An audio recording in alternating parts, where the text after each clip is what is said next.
Educational video पाहण्यासाठी subscribe करा आणि बेल आयकॉनला क्लिक करायला विसरू नका.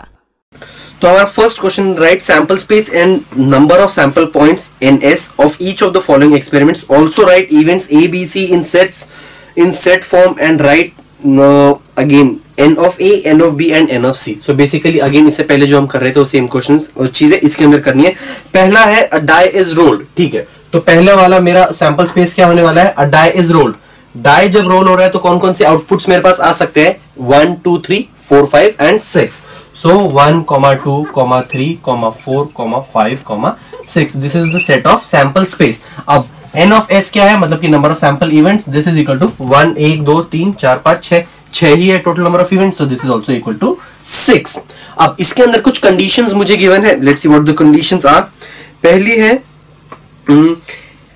Event A is even number on upper face. क्या कहा गया है? Even number on upper face. So A क्या हो जाएगा?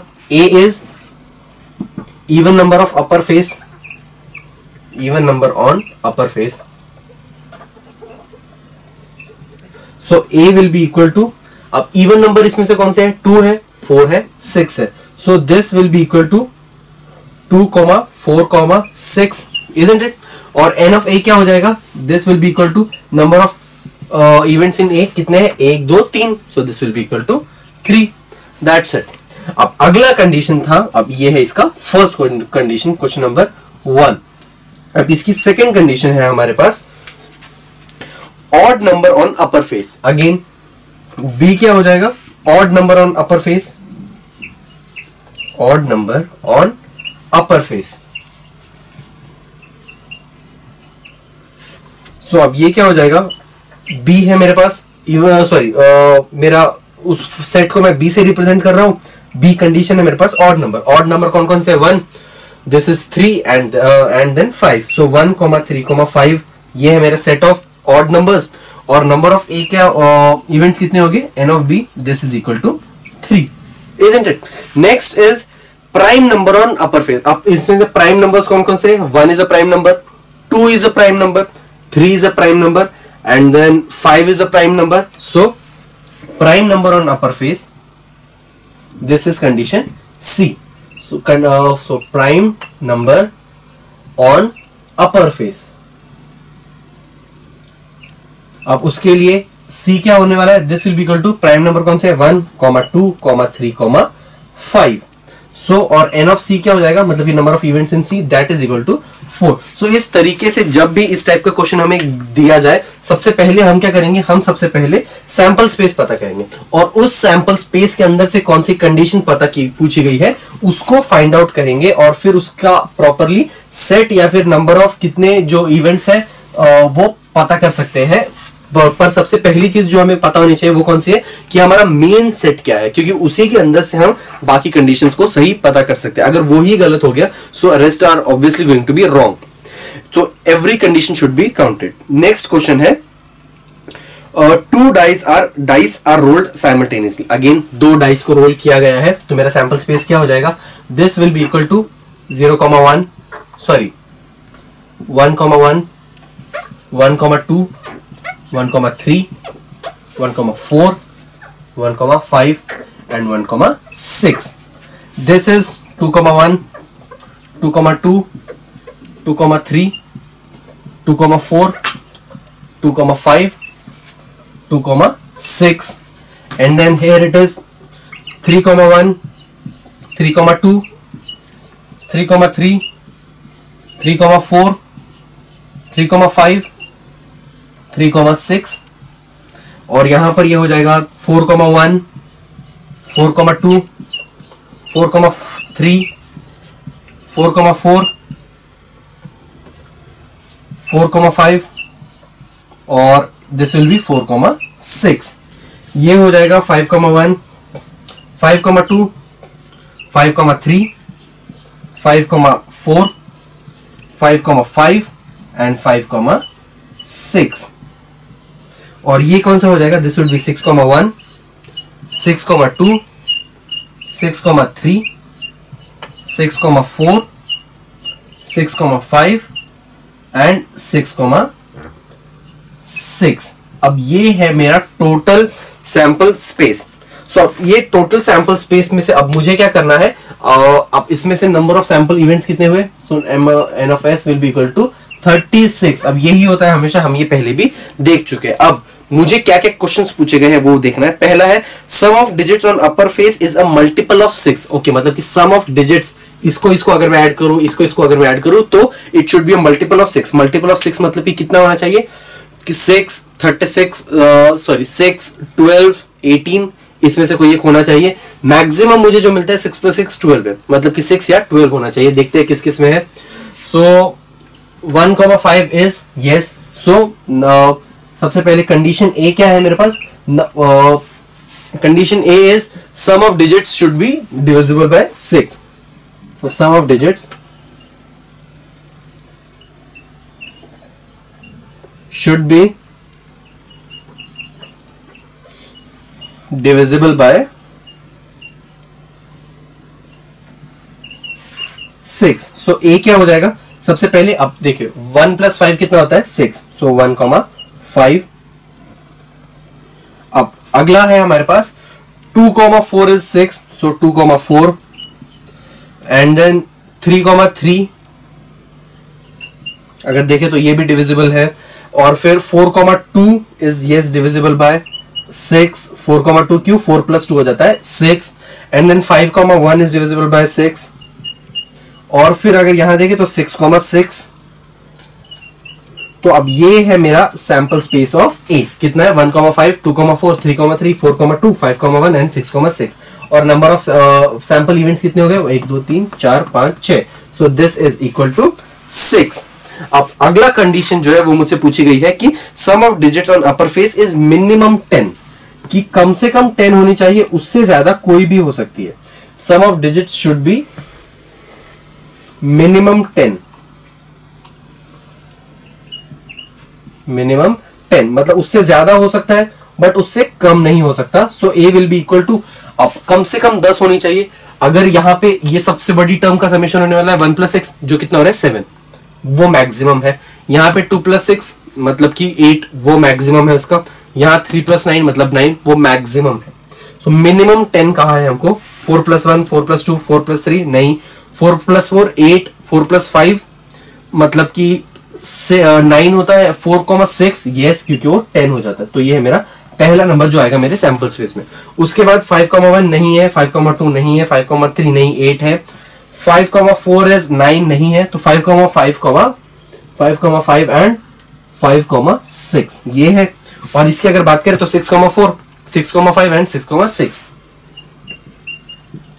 6,5 एंड 6,6। इनके अलावा कोई भी टर्म डिविजिबल नहीं है 6 से, सॉरी 10 से बड़ी नहीं है, ठीक है। तो बाकी सब 10 से छोटी है, बिकॉज 6,3 इज 9, उससे छोटी टर्म्स यहाँ पर है। 5,5 10 है, बाकी सब उससे छोटी है।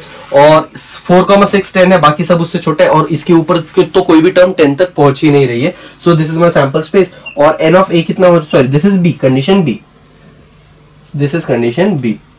सो n ऑफ b कितना हो जाएगा, this is equal to 1 2 3 4 5 and 6, this is equal to 6। अब अगली कंडीशन देखते हैं। Next condition is the same digit on both upper and upper faces. क्या था, सेम नंबर होना चाहिए दोनों डाइस के ऊपर। सी कंडीशन कौन सी है हमारे पास, same number on both dice, same numbers on both the dices. अब ये 1,1 सेम नंबर्स है, 2,2 सेम नंबर्स है, 3,3 सेम नंबर्स है, 4,4, 5,5 एंड 6,6। ऑब्वियसली यही वो कंडीशंस है। सो मेरा सी का जो सब सेट है वो बन जाएगा 1,1, 2,2, 3,3, 4,4, 5,5 एंड 6,6। ये बन जाएगा मेरा सी का सेट, इजंट इट। अब मुझे अगर सी के अंदर number of what do we say sample space events पूछा गया, number of events in C पूछा है कितने, 1 2 3 4 5 6, दिस इज ऑल्सो 6। सो इसी तरीके से हमें हमेशा सैंपल स्पेस पहले बनाना है और इसके अंदर से क्या कंडीशंस पूछी गई है उसको हम लोग वहां पर कैलकुलेट करके लिख सकते हैं, ताकि ऑब्वियसली हमेशा याद रखिएगा कि ये जो कंडीशन है, जब this is a very common question that is asked, तो इसके लिए आपको हमेशा पता होना चाहिए कि यही आउटपुट कम्स है, और ये आउटकम्स आपको बाय हार्ट होने चाहिए, which is not very difficult to remember as well. This is very simple one, जिसको कोई भी इजीली याद रख सकता है. चलिए अब चलते हैं क्वेश्चन नंबर 3 के पास. The third question is 3 coins are tossed simultaneously. Okay, अब 3 कॉइन्स टॉस किए गए साइमल्टेनियसली. सबसे पहले हमारा सैंपल स्पेस क्या होने वाला है? Sample space is going to be, अब कंडीशन कौन सी है हमारी? 3 कॉइन्स को साथ में टॉस किया गया है. इसकी सैंपल स्पेस हम पहले देख चुके हैं, H H H H H T H T H then T H H, और टी और एच क्या है? टेल्स और heads. And then H T T, T H T, T T H, and then T T T. These are our sample space. 1 2 3 4 5 6 7 8. So number of events कितने हुए sample space में? Number of events in samples are S is equal to 8. ठीक है, this is our sample space. अब conditions कौन कौन सी given है? पहली कंडीशन है condition for even A to get at least 2 heads.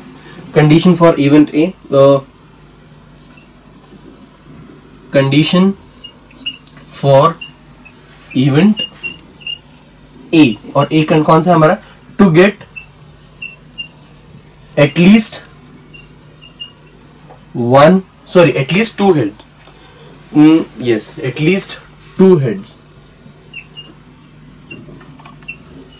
अब तो फिर हमारा ए क्या हो जाएगा? कंडीशन ए का जो सबसेट होगा that will be equal to, अब इसके अंदर देखिए कि 2 हेड्स होने चाहिए. एटलीस्ट का मतलब क्या होता है?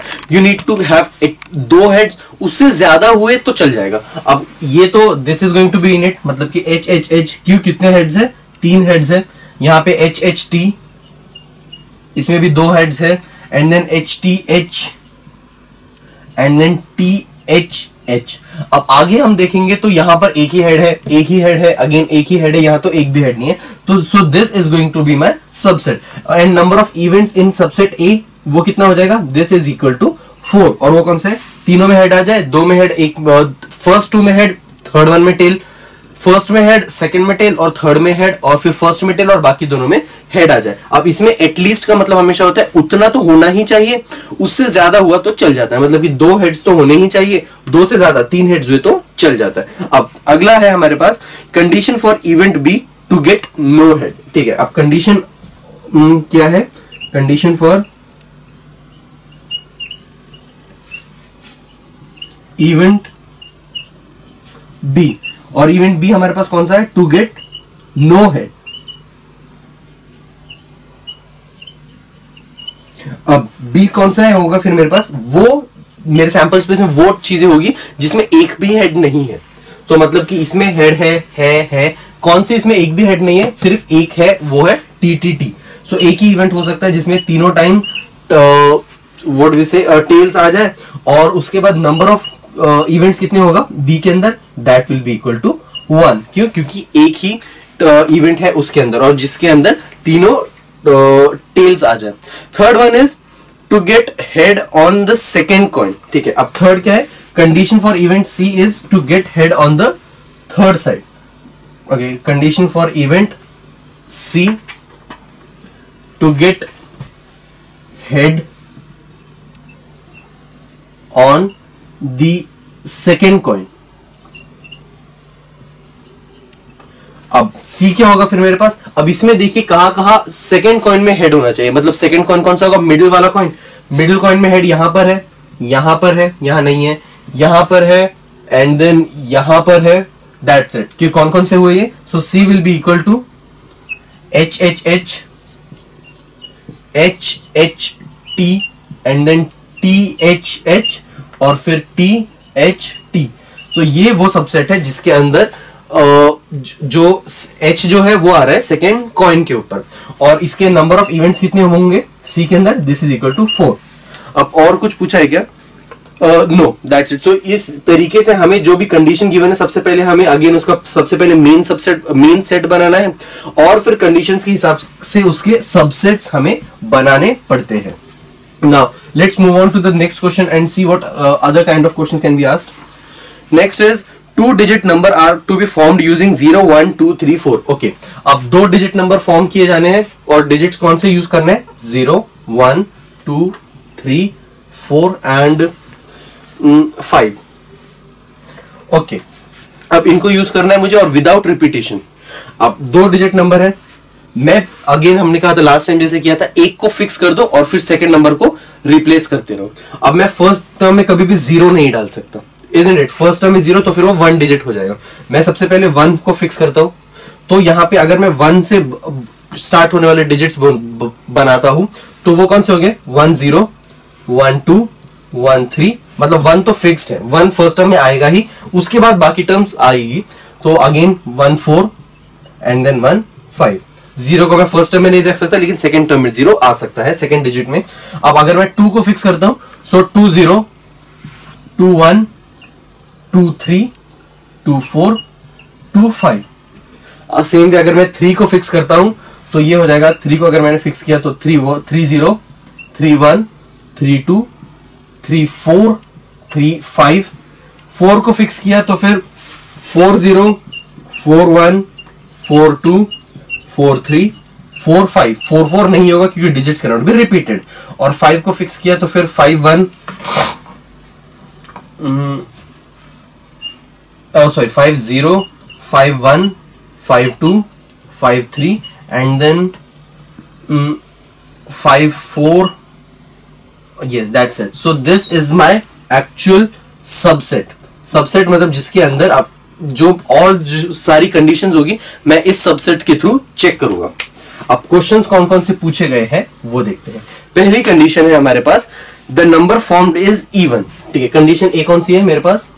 ए is the number formed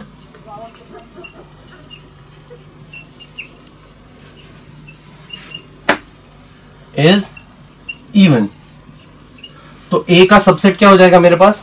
this will be equal to, आप इवन कौन कौन से? 10 है, 12 है, 14 20 24 30 32 34 एंड देन 40 42 50 52 54. तो ये सब होगा ए के सेट के अंदर. सो this will B 10 12 14 20 24 30 32 34 40 and then 42 50 52 and then 54. ये है सेट हमारे पास ए का. Next condition is the number formed is divisible by 3. Okay, number form जो होगा वो डिविजिबल बाय 3 होना चाहिए. अब कौन कौन सी बेसिकली कंडीशन क्या होती है 3 से डिविजिबल होने की? इसमें तो we can check regularly, but अगर कोई बहुत बड़ा नंबर हो तो sum of all digits should be divisible by 3. So B condition कौन सी है? Number formed is divisible bye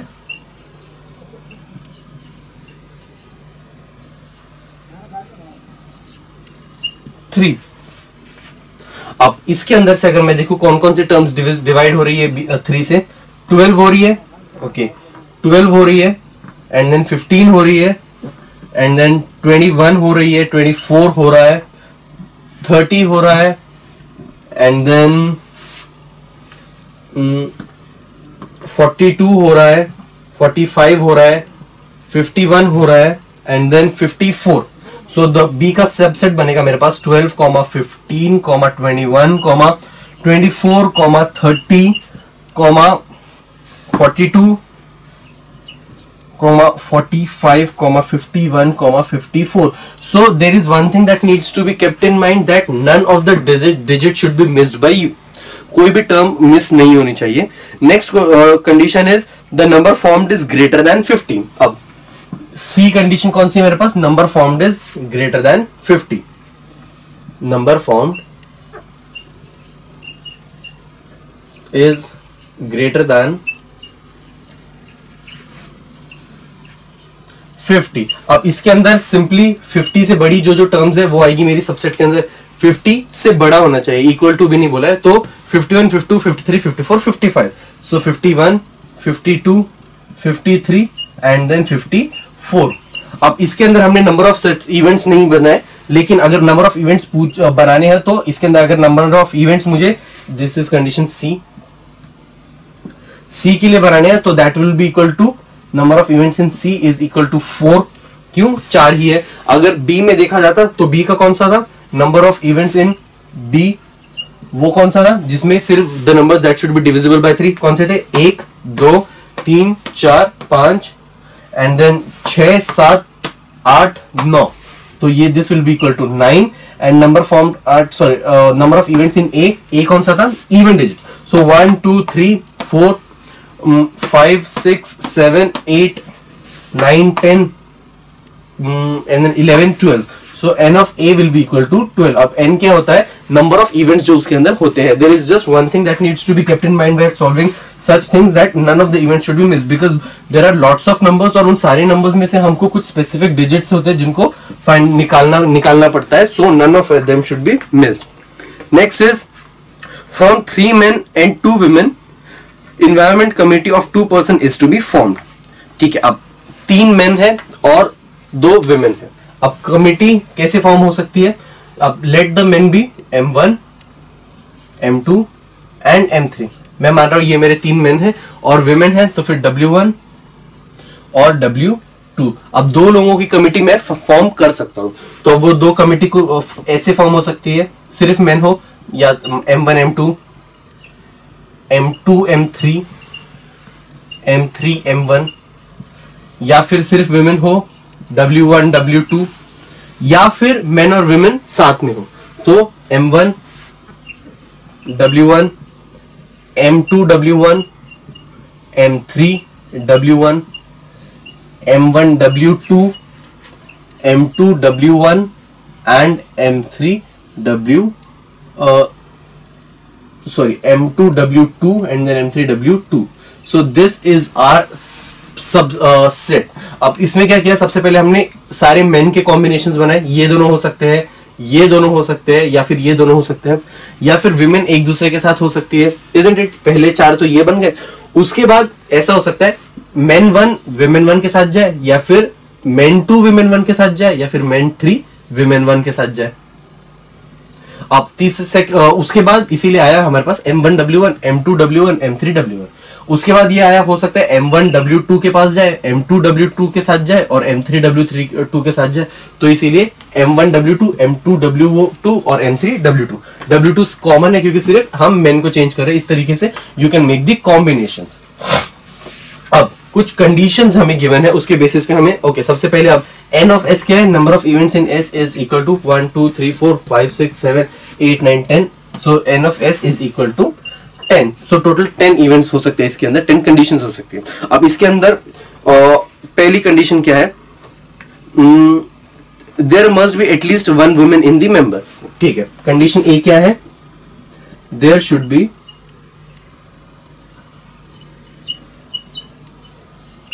at least 1 women.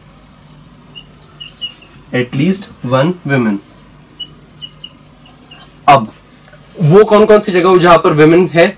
तो कम से कम एक होनी चाहिए, उससे ज्यादा हो ही सकती है. सो यहां पर 2 विमेन है, तो 1 2 3 4 5 6 7, उन 7 में हर बार एटलीस्ट 1 विमेन है. तो हम इन सब तीनों को छोड़ के जिसमें सिर्फ मेन है, आगे की सारी कंडीशंस होगी हमारे सबसेट के अंदर, आगे के सारे इवेंट्स. सो ये हो जाएगा A will be equal to W1 W2 and then M1 W1 M2 W1 M3 W1 and then M1 W2 M2 W2 and then M3 W2. So this is our set. and number of events कितने हुए A के अंदर? number of events is equal to number of events in A. अब हमने ये 3 छोड़ दिए थे, टोटल 10 थे, 10 में से 3 गए, 7 होने चाहिए. 1 2 3 4 5 6 7 and 7 it is. ओके, चलते अब नेक्स्ट कंडीशन की तरफ. Next condition is 1 man 1 woman committee is to be formed. Okay, एक मैन होना चाहिए, एक वुमेन होना चाहिए. हमारे सेट में वो कहां पर है? Man women man women man women man women man women man women. तो ये 6 होंगे मेरे सेट के अंदर. सो सेट बी कौन सा हो? बी कंडीशन कौन सी है मेरे पास? कि 1 man and 1 woman committee is to be formed. तो B का सेट क्या बनेगा मेरे पास? B will be equal to M1W1,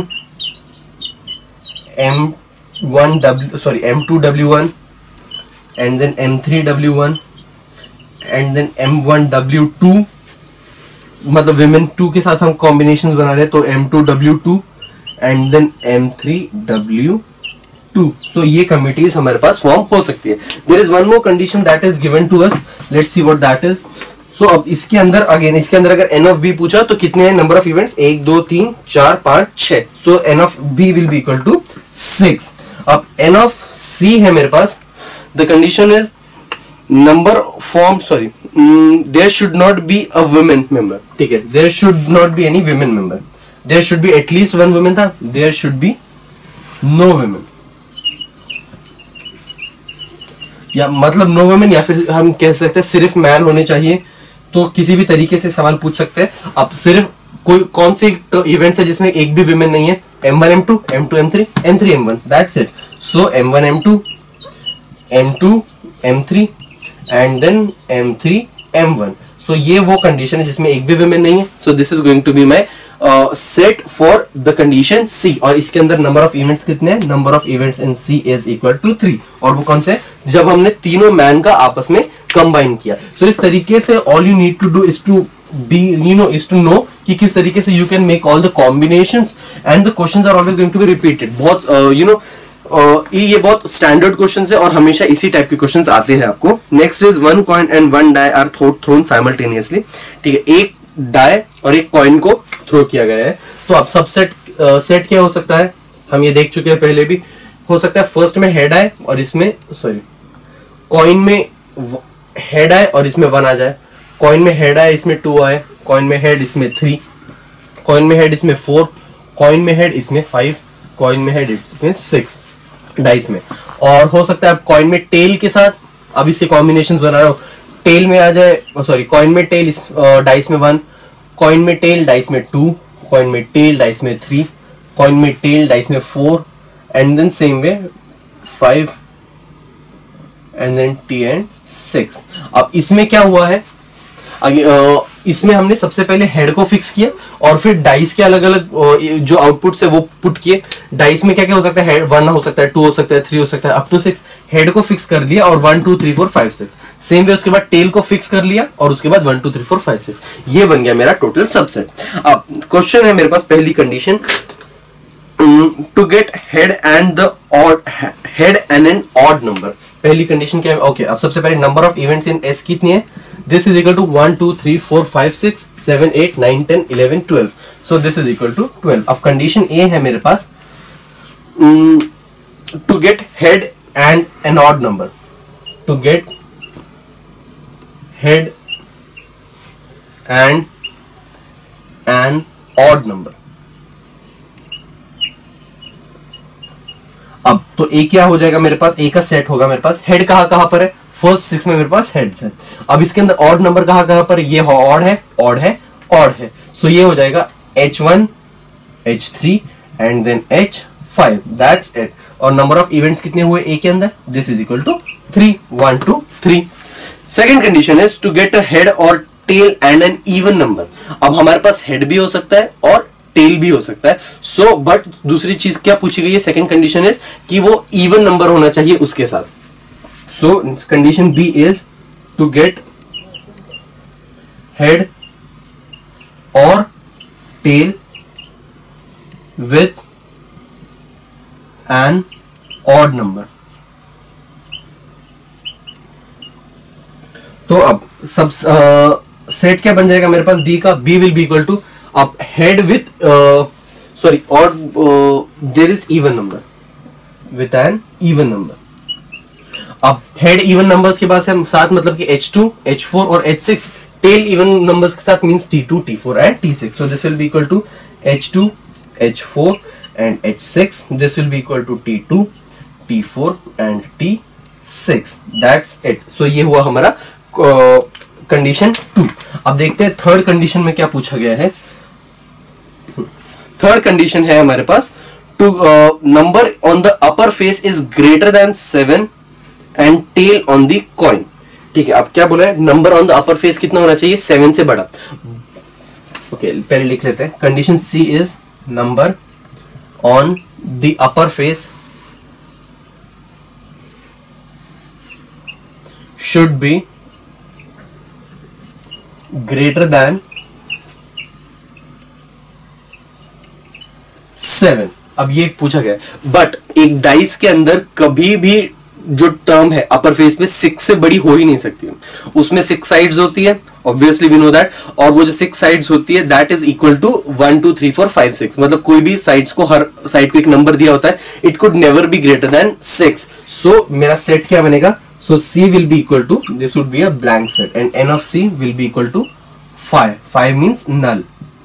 So this will be equal to null. क्यों? क्योंकि ये कंडीशन कभी सेटिस्फाई नहीं हो सकती। So इस तरीके से हमें जो whatever they have asked, it doesn't mean कि जो भी पूछा है वो हमेशा ट्रू होने वाला है।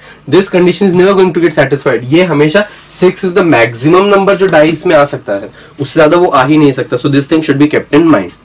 तो अब तक हमने देखा किस तरीके से हम सेट्स बना सकते हैं, किसी भी कंडीशन के अंदर हमें जो भी चीजें, हम उसके इवेंट्स को कैसे पता कर सकते हैं, नंबर ऑफ इवेंट्स को कैसे पता करते हैं, सेट्स के सबसेट्स कैसे बनते हैं।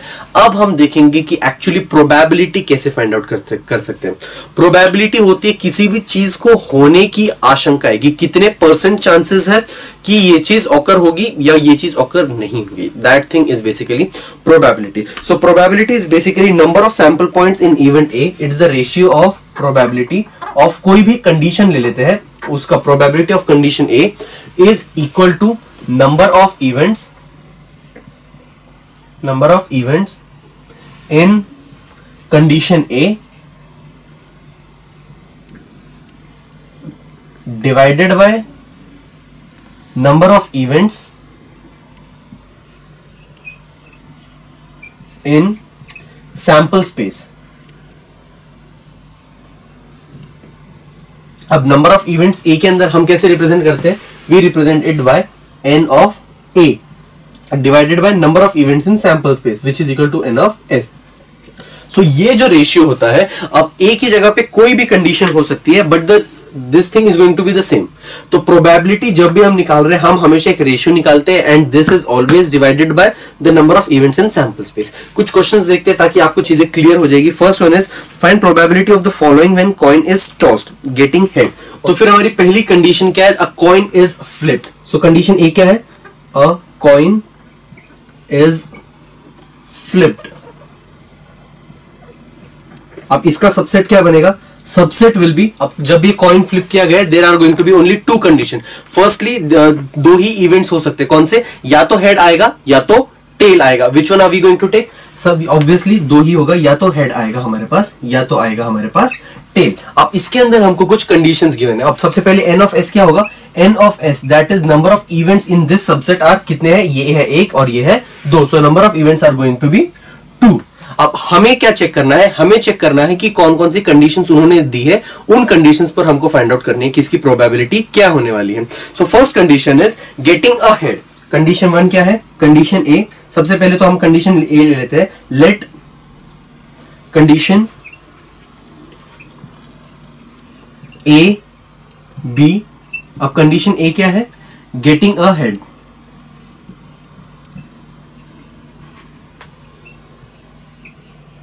तो अब ए का सबसेट क्या होगा, ए इज इक्वल टू, अब इन दोनों में से कौन सी, कितनी बार हमारे पास हेड आ रहा है, obviously only once, which is this. तो इसमें हम क्या करेंगे, हम यहां पर लिखेंगे दिस इज आवर हेड। तो अब यही है, नंबर ऑफ इवेंट्स इन ए कितने हो गए, नंबर ऑफ इवेंट्स मतलब कि जितने हमारे सबसेट के अंदर इवेंट्स है उन सबका टोटल यहां पर कितना है, एक ही है। So N of A will be equal to, N of A will be equal to 1। अगर मुझे प्रोबेबिलिटी फाइंड आउट करने को बोली जाए, so what will be the probability, probability of A, probability of condition A, condition A क्या है, getting a head, will be equal to N of A divided by N of S.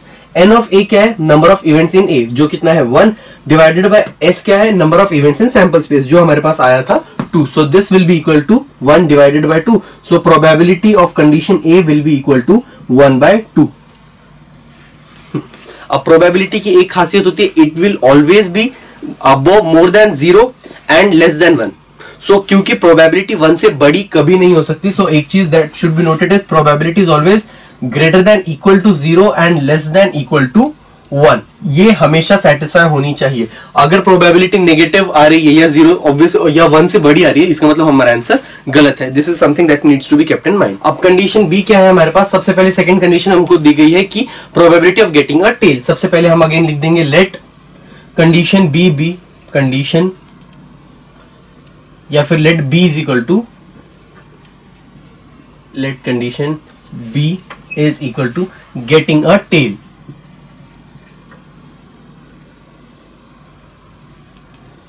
अब B क्या है हमारे पास? एक tell लेके आना। Okay, अब हमारा क्या काम है कि सबसे पहले अब बी के सबसेट्स निकालेंगे। ठीक है, गेटिंग अ टेल, हमारे पास एस क्या था? हमारा एस था एच और टी, यही था हमारे पास। अब इसके अंदर टेल कितने हैं? एक ही बार आ रहा है, so this is going to be tail obviously, so this is our set, जिसको बी का सबसेट बोल सकते हैं। अब इसके अंदर एन ऑफ बी क्या है? मतलब कि number of events in B. This is कितना है? एक ही है, एक ही बार टेल आ रहा है, so this is equal to 1। Again probability of B हम कैसे निकालेंगे? Probability of B will be equal to number of events in B divided by number of events in our sample space. This is equal to number of events B में है, मतलब कि 1 divided by number of events sample space में कितने हैं? 2। So this is equal to again 1/2, और obviously it has to be same as what we got, जितने जो हमें हेड के टाइम पे आया था। क्यों? क्योंकि जितने चांसेस हेड के आने के हैं उतने ही चांसेस टेल के आने के हैं, जो कितने हैं? 50-50%। इसीलिए हमारे आंसर जो आया है वो दोनों केसेस में 1/2 आया है।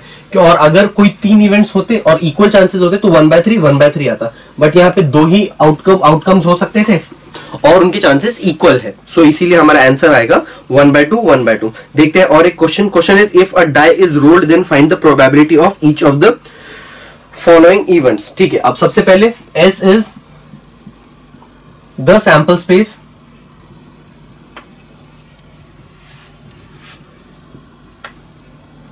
ठीक है। अब S क्या होने वाला है मेरे पास? S किस कंडीशन के लिए? Die is rolled. Die roll हुआ है मतलब कि मेरे पास आउटपुट्स क्या हो सकते हैं? 1 आ सकता है, 2 आ सकता है, 3 आ सकता है, 4 आ सकता है, 5 आ सकता है और 6 आ सकता है। इनमें से कोई भी एक आउटपुट मेरे पास आ सकता है। मुझे क्या देखना है? द क्वेश्चन इज, मुझे प्रोबेबिलिटी निकालनी है जब number of upper face is prime.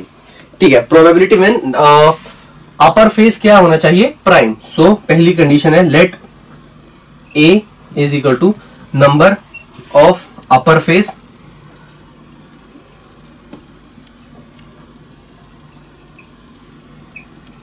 Is prime, मतलब कि ऊपर के फेस में जो भी नंबर आने वाला है वो प्राइम होना चाहिए। इन सब में प्राइम नंबर्स कौन से हैं? सो ए हो जाएगा हमारा। प्राइम नंबर्स कौन से? 1 is a prime number, 2 is a prime number, 3 is a prime number and 5 is a prime number.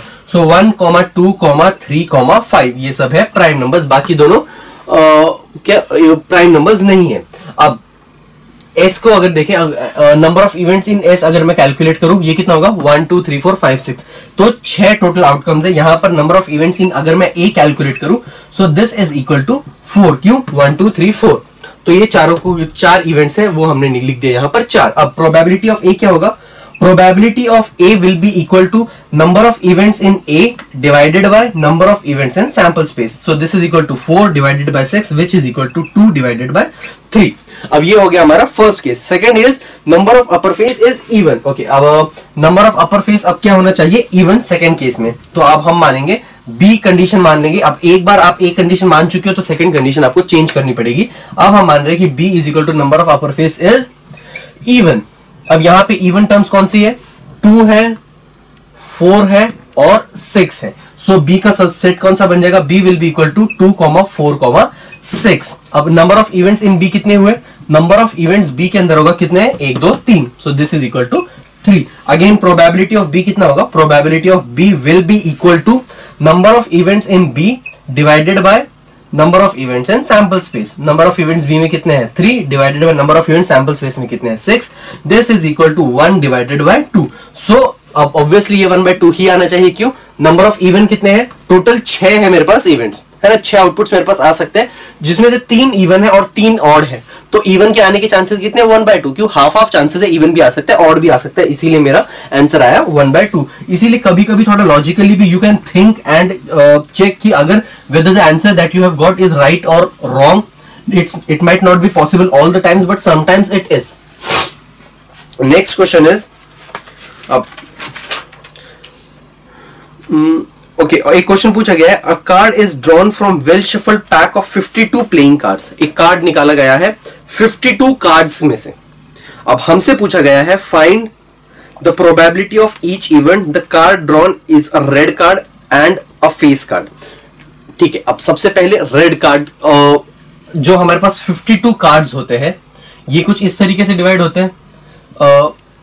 सबसे पहले इसके अंदर होते हैं 26 रेड कार्ड्स और 26 ब्लैक कार्ड्स। रेड और ब्लैक होते हैं 26 isn't it? अब हमारा क्या काम है, हमको प्रोबेबिलिटी निकालना है। टोटल नंबर ऑफ इवेंट्स कितने आने वाले हैं सबसेट के अंदर? हमारा एस होगा कंप्लीटली, हम इसका डिवीजन देख चुके हैं। हमारा एस होगा जो सैंपल स्पेस, और अगेन बहुत सारे होगा। If you want you can write it, otherwise you can directly write n of s is equal to 52। क्यों? हमें अलग अलग कार्ड्स मिलने वाले हैं, 52 हो सकते हैं। अब ये 26 रेड होते हैं, 26 ब्लैक होते हैं। These are further divided into heart, diamond, spade and club. इसके अंदर ये और डिवाइडेड होते हैं, यहां पर हार्ट और डायमंड होते हैं, वहां पर स्पेड और क्लब होते हैं। अब हर हार्ट, हर डायमंड, हर स्पेड और हर क्लब फर्दर डिवाइड किया जाता है एस 1 2 3 4 5 6 7 8 9 10 जैक, किंग और क्वीन के अंदर, isn't it? तो उस तरीके से यू कैन राइट पूरा सबसेट, वो पूरा होगा जो हम पहले देख चुके हैं। नंबर ऑफ इवेंट्स इसके अंदर होने वाले हैं 52। अब ये है एन ऑफ एस। पहला कंडीशन कौन सा है हमारे पास? Card drawn let A is equal to card drawn is red. Red के लिए पूछा गया है कि कार्ड जो निकाला है हमारे पास वो रेड होना चाहिए। तो ए के अंदर कितने होने वाले हैं? ए के अंदर 26 कार्ड्स हो सकते हैं, क्योंकि 26 रेड कार्ड्स होते हैं और बाकी 26 ब्लैक कार्ड्स होते हैं। सो अब ए कुछ भी हो सकता है, डायमंड और स्पेड के सारे कार्ड्स इसमें होंगे। N of A will be equal to 26। Okay sorry, actually A जो होगा इसके अंदर 26, अगेन इसमें डायमंड और हार्ट होंगे, और इसके अंदर होगा क्लब और स्पेड। तो डायमंड और हार्ट के सारे कार्ड्स मिलाकर कितने होते हैं? 26। सो नंबर ऑफ इवेंट्स कितना होगा ए के अंदर? 26। सो प्रोबेबिलिटी ऑफ ए कितनी हो जाएगी? Probability of A will be equal to number of events in A divided by number of events in subset. So this is equal to 26 divided by 52, which is equal to 1 by 2. 1 by 2 is the required probability of getting a red card out of the well shuffled deck of 52 cards. हमसे अगला question पूछा गया है, face cards कितने होते हैं? Okay, अब face cards कौन कौन से होते हैं? किंग, क्वीन और जैक, ये होते हैं फेस कार्ड्स। अब फेस कार्ड्स हर डायमंड में फेस कार्ड्स है, हर डायमंड में किंग, क्वीन और जैक होता है, हर स्पेड में किंग, क्वीन और जैक होता है, हर क्लब में किंग, क्वीन और जैक होता है, और हर हार्ट में भी किंग, क्वीन और जैक होता है। इसका मतलब हमारे पास टोटल कितने फेस कार्ड्स हैं? 12। सो कंडीशन बी हमारे पास कौन सी है? This is face card. We get a face card is drawn और something, a face card is drawn। ठीक है, अगर मुझे एक फेस कार्ड मिल रहा है तो अब ऑब्वियसली यहां पर नंबर ऑफ इवेंट्स बी में कितने होंगे? आई जस्ट काउंटेड, ये होते हैं 12। ठीक है, क्योंकि अब ये होते हैं, यहां पर 3 है, हार्ट में, डायमंड में 3 है, क्लब में 3 है और स्पेड में 3 है, तो टोटल मिला के हो जाते हैं 12। सो अगर नंबर प्रोबेबिलिटी ऑफ बी कितना होगा? This will be equal to number of events in B divided by number of events in sample space, which is equal to 12 divided by 52. You can solve it further, तो ये हो जाएगा 6, 26 and then 3 और ये 13. So which is equal to 3 divided by 13. So probability of getting a face card is equal to 3 divided by 13. So इस तरीके से you need to, क्योंकि कभी कभी यहाँ पर अगर हम sample space लिखने जाएंगे तो ये बहुत बड़ा हो जाएगा and it is going to consume a lot of time. So instead हमने क्या किया, हमने डायरेक्टली नंबर, हमको नंबर पता है कितना होने वाला है उस जगह पे, कि कार्ड्स कितने होते हैं, रेड कार्ड्स कितने होते हैं, ब्लैक कार्ड्स कितने होते हैं, फेस कार्ड्स कितने होते हैं। सो हमने डायरेक्टली नंबर ऑफ इवेंट्स लिखा कि कितने हो सकते हैं, और हमने डायरेक्टली उसका रेशियो निकाला है, because in the end subset matters, but probability निकालने के लिए all that matters is the number of events present in that subset. और एक क्वेश्चन पूछा गया है आपसे, that is a box contain 5 strawberry chocolates, 6 coffee chocolates and 2 peppermint chocolates. Find probability of each of the following events if one of the chocolate picked from the box at random is a coffee chocolate. ठीक है, अब मुझसे क्या पूछा गया है, सबसे पहले तो टोटल नंबर ऑफ इवेंट्स कितने हो जाएंगे मेरे पास सैंपल स्पेस में, कितनी है मेरे पास है 5 स्ट्रॉबेरी चॉकलेट्स है, एंड देन 6 कॉफी चॉकलेट्स है और 2 पेपरमिंट चॉकलेट्स है। So 5 strawberry chocolates, 6 coffee chocolates and 2 peppermint chocolates which is equal to 13, which is equal to 13। So number of events कितने मेरे सबसेट के अंदर 13 सेट के अंदर सैंपल स्पेस के अंदर। अब क्वेश्चन पूछा गया है पहला, प्रोबेबिलिटी मुझे पता करनी है that it's a coffee chocolate. Okay, so अब नंबर ऑफ इवेंट्स कितने होंगे, सबसे पहले तो कंडीशन ए को हम मान लेंगे that a coffee chocolate is picked. अगर मुझे ये पता करना है तो नंबर ऑफ इवेंट्स कितने होंगे ए के अंदर, कितनी कॉफी चॉकलेट्स है मेरे पास 6, so this will be equal to 6। Probability of A कितनी होगी, this will be equal to number of events in A divided by number of events in sample space. Number of events A के अंदर कितने हैं 6 divided by number of events sample space में कितने हैं 13, so 6 divided by 13 is the probability of getting picking up a coffee chocolate in a mixture of 5 strawberry chocolate, 6 coffee chocolates and 2 peppermint chocolates. तो ये है उसकी probability. Next question हमसे पूछा गया है कि हमें प्रोबेबिलिटी पता करनी है that it's a peppermint chocolate. Again same चीज, कंडीशन बी क्या है हमारे पास, अ पेपरमिंट चॉकलेट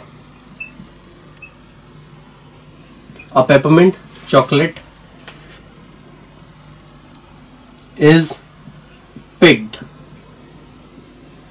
सो अब इसके अंदर नंबर ऑफ प्रोबेबिलिटी कितनी है, sorry number of events B के अंदर पेपरमिंट की 2 ही चॉकलेट्स है, तो या तो एक आ सकता है पहला वाला या तो दूसरा वाला, so that is going to be 2।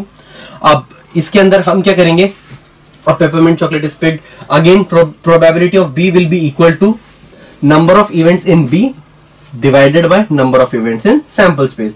B के अंदर कितने इवेंट्स है, सॉरी आउटपुट्स आ सकते हैं हमारे पास 2 ही चांसेस है, और सैंपल स्पेस में कितने हैं हमारे पास, total number of events is 3 which is equal to 2 by 13. So this is the probability of getting a peppermint chocolate in a mixture of 13, जिसमें से 5 है स्ट्रॉबेरी, 6 है कॉफी और 2 है प्रोबेबिलिटी सॉरी 2 है पेपरमिंट चॉकलेट्स की क्वांटिटी। सो इस तरीके से हमें हमेशा सबसे पहले सबसेट हर बार निकालना जरूरी नहीं होता है। समटाइम्स अगर बहुत बड़ी बड़ी क्वांटिटीज है और कॉम्बिनेशंस बनाने जरूरी नहीं है, तो उस वक्त पे हम डायरेक्टली नंबर ऑफ इवेंट्स को फाइंड आउट करके हमारे आंसर्स को निकाल सकते हैं।